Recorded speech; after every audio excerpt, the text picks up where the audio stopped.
मेरे प्रिय जिज्ञासुओं, आप सबों का बहुत बहुत धन्यवाद। आज हम लोग जानेंगे परमात्मा का कृपा कैसे कैसे होता है और कृपा का स्वरूप क्या है। जिज्ञासुओं, परमात्मा हमेशा जिसको भी चाहता है वह उसे अपना समरूप कर लेता है और अपना समरूप करने के लिए परमात्मा जिज्ञासु को परिस्थिति के माध्यम से संकेत करता है और अपनी ओर धीरे धीरे आकर्षित करता है। यानी परमात्मा संकेत में यह कह रहा है कि तुम जो परिस्थिति में हो, परिस्थिति यानी परिस्थिति वह दूसरे का स्थिति है और परिवर्तनशील है, अर्थात परिवर्तनशील अवस्था का नाम परिस्थिति है। यानी दूसरे के स्पर्श की स्थिति है, दूसरे से लगाव की स्थिति है, दूसरे से प्रेम संबंध की स्थिति है, दूसरे से विरोध की स्थिति है, दूसरे को पाने की स्थिति है, दूसरे को जानने की स्थिति है, दूसरे को जानने और अपने आप को भूलने की स्थिति है। अर्थात ये तुम्हारा स्थिति नहीं है, ये पर का है, यानी दूसरे का है। दूसरा कौन? दूसरा मन है। ये मन का स्थिति है, इसीलिए परिस्थिति कहा गया है। और इस शब्द संकेत से परमात्मा यह कह रहा है कि दूसरे के स्थिति को अपना स्थिति समझकर झूठा जन्म मरण के कष्ट को क्यों भोग रहे हो? तुम्हें मन से इतना लगाव हो गया है कि मन के दुख को, मन के सुख को, यानी मन के सुखी दुखी होने पर प्रेम लगाव होने के कारण अपने निर्विकार अवस्था में रहते हुए भी प्रेमवश सुख दुख के रंग में अपने आप को रंगा मान लिया है। अपना स्थिति को भूलकर परिस्थिति यानी दूसरे के स्थिति यानी मन की स्थिति को अपना स्थिति मानकर मन का चेतना से अपना चेतना को एक किए हुए हो, जिसके कारण अपना निर्विकार स्वरूप का, अपना सीमा रहित सर्वव्यापकता का होश नहीं हो रहा है, भान नहीं हो रहा है। मन का चेतना से आत्म चेतना अलग होते ही पल भर में होश आ जाता है, भान हो जाता है, परमात्मा को प्राप्त हो जाता है, परमात्मा ही हो जाता है। अब सर्वव्यापी आत्मा का मन के विभिन्न रूपों, विभिन्न स्थितियों में जहां जहां एकत्व अवस्था हो गया है, उसको जीवत्व कहते हैं, जीव कहते हैं, जीवात्मा कहते हैं।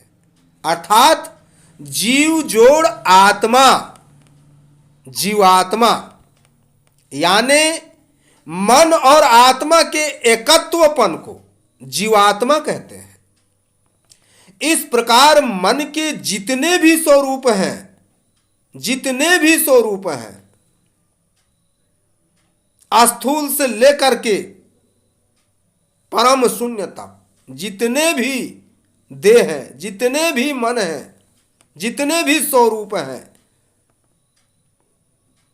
सब जीव हैं, जीवत्व हैं।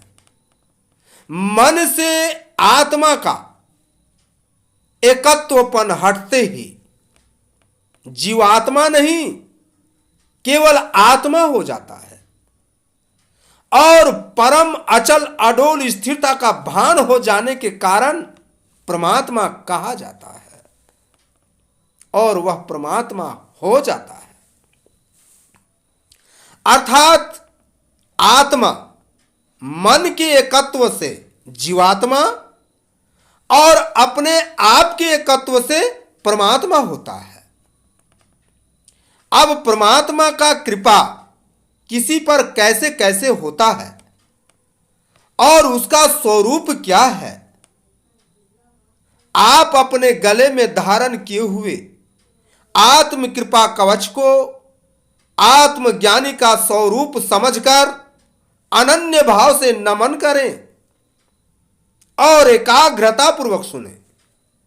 ऐसा करने से आत्मज्ञानी का आत्म चेतना आत्म कृपा कवच के माध्यम से आपके मन चेतना को भस्म करने लगेगा और आत्म चेतना को अपना होश आने लगेगा। इसमें तनिक भी संदेह नहीं है। आत्म कृपा कवच में जो 18 गुण है वह 18 अचूक बाण है, वह कभी निष्फल नहीं जाता है, कभी निष्फल हो नहीं सकता है। जिसे आत्मज्ञानी अपने जगह से ही जिज्ञासु के परम शत्रु उसके मन को मार गिराता है और इसका श्रेय जिज्ञासु को देता है।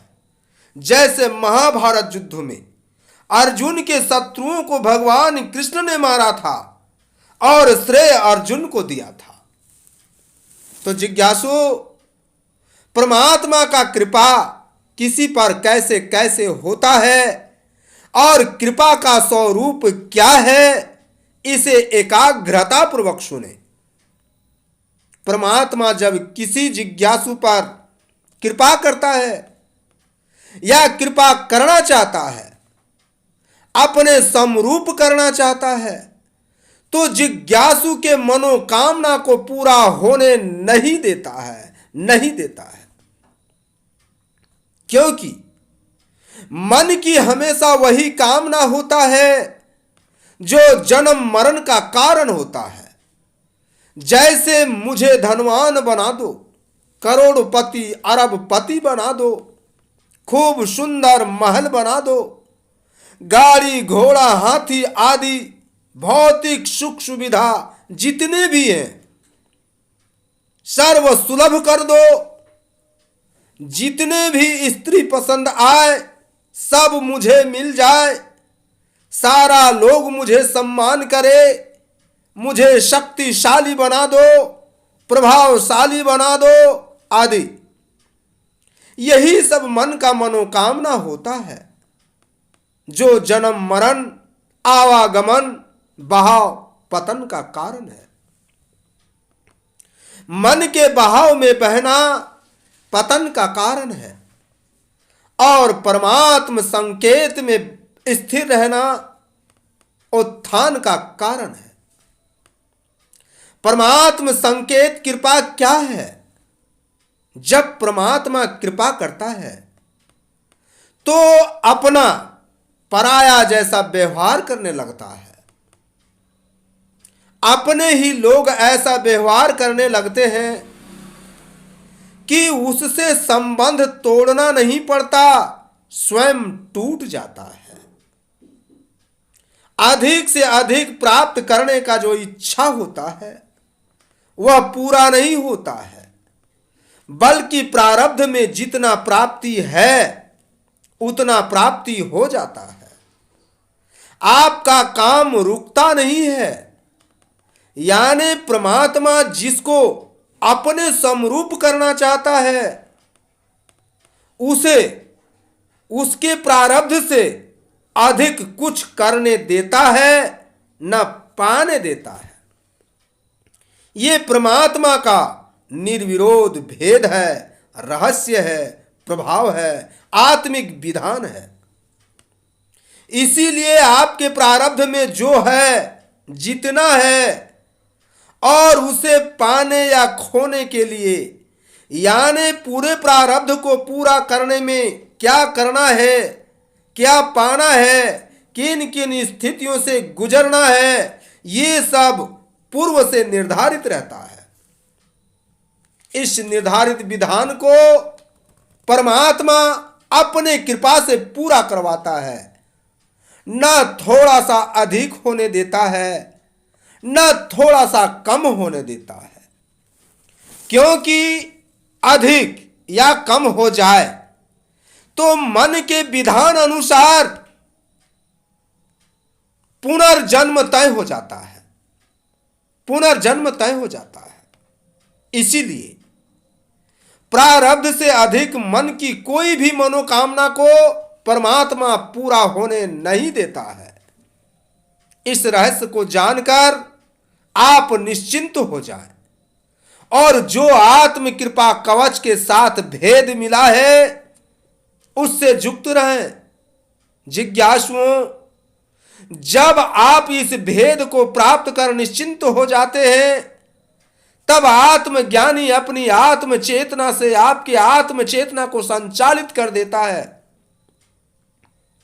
फिर आपका मन प्रारब्ध से बाहर उड़ान नहीं भर पाता है और अपने द्वारा बनाए प्रारब्ध के अंदर निष्क्रिय होकर मर जाता है।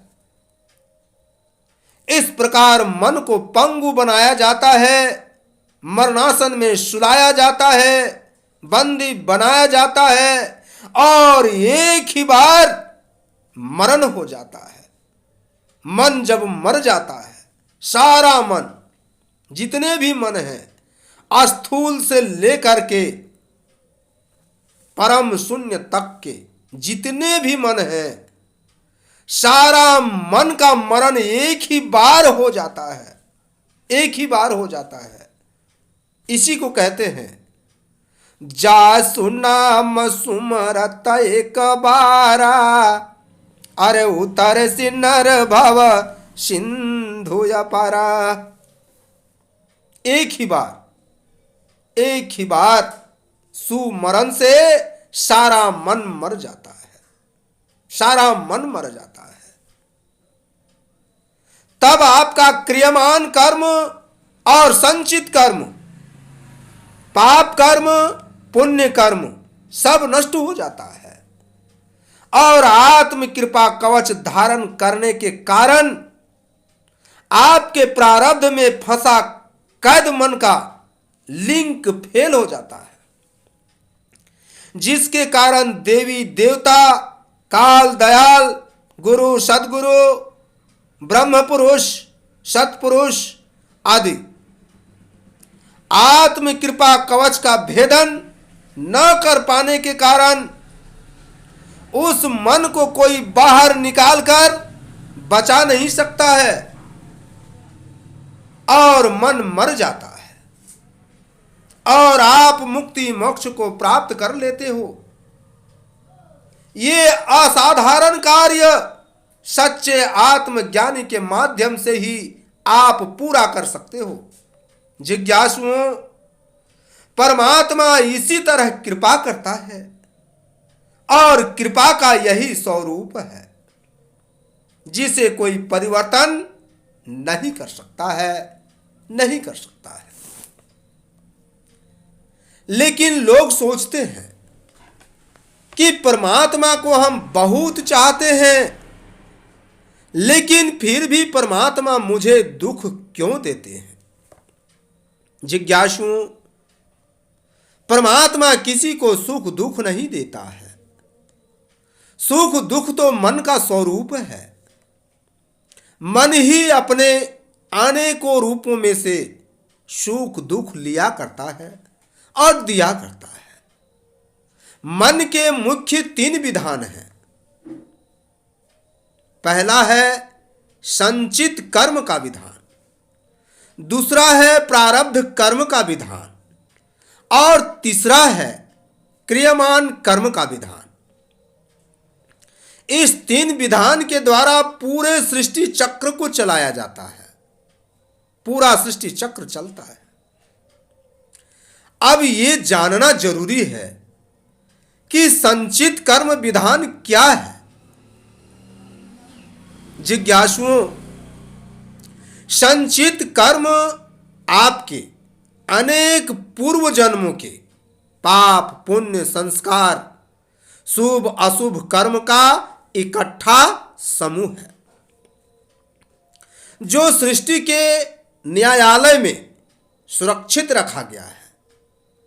इसी संचित कर्म में से जिस गुण प्रभाव आदि का अधिक मात्रा होता है, उन गुण प्रभाव से यह निर्धारित किया जाता है कि किसी को किस जोनि में जन्म दिया जाए, किसी को किस जोनि में जन्म दिया जाए, कितने समय का आयु दिया जाए, किन किन स्थिति परिस्थिति का समावेश किया जाए, सात राज तम की मात्रा कितना कितना डाला जाए, कितने जीवों से इसका संपर्क निश्चिंत किया जाए, कैसे किया जाए, कितना दुख कितना सुख, कितना लाभ हानि, कितना संजोग विजोग, मान अपमान काम क्रोध लोभ मोह अहंकार आदि, कितना बुद्धि विद्या ज्ञान विज्ञान आदि से संपन्न किया जाए। ये सब निर्धारित होने के बाद किसी का जन्म होता है। ये संचित कर्म विधान है, ये संचित कर्म विधान है। अब प्रारब्ध कर्म विधान क्या है, इसे जाने। जिज्ञासुओं, संचित कर्म विधान से जन्म तय होता है, और जब जन्म हो जाता है तब प्रारब्ध कर्म विधान शुरू हो जाता है, और जो जो जीवन में निर्धारित हो चुका है उस भोगने का प्रक्रिया आपे आप होने लगता है, जिसे कोई टाल नहीं सकता, जिसे कोई टाल नहीं सकता। इसी को भाग्य कहते हैं, जो किसी के टाले नहीं टल सकता। इसी को कर्म गति भी कहते हैं। इसीलिए जो होने का है वह होकर ही रहेगा। इसे पूर्ण रूप से जो जान जाता है वह जिज्ञासु सुख में प्रसन्न नहीं होता और दुख में दुखी नहीं होता। मान अपमान लाभ हानि जय पराजय आदि में आत्मज्ञान के प्रभाव से कभी भी विचलित नहीं होता, और आत्म कृपा से स्थिरता आपे आप प्राप्त हो जाती है। इसमें तनिक भी संदेह नहीं है। जिज्ञासुओं, प्रारब्ध कर्म भोगना ही पड़ता है और भोगना ही चाहिए। बिना भोगे प्रारब्ध नष्ट नहीं होता है, और बिना नष्ट हुए आगे का सफर चलता भी नहीं है और रुकता भी नहीं है। और आपको चलना नहीं है, रुकना है। आपको चलना नहीं है, रुकना है। इसको हमेशा याद रखिएगा। जिज्ञासुओं, हर जीव प्रारब्ध के अधीन है और नए कर्म करने के लिए स्वतंत्र है। अब तीसरा, क्रियमान कर्म। ये क्रियमान कर्म क्या है?